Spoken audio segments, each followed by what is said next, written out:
Here we are guys, back with my own vehicle. For a change, putting a different exhaust system on. Opted for the Scorpion exhaust system this time.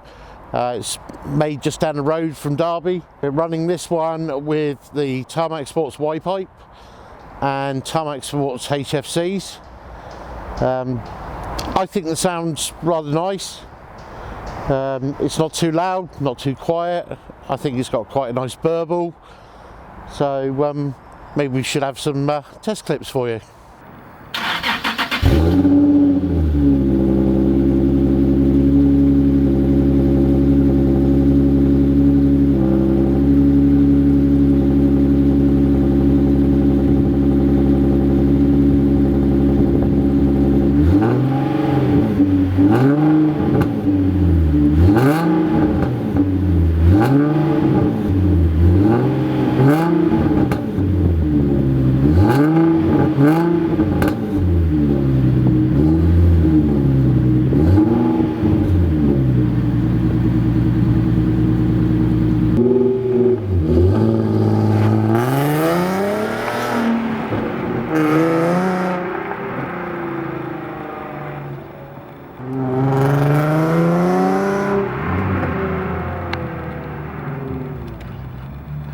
The system that we got from Scorpion was not really designed to go onto the back of a Nismo back end.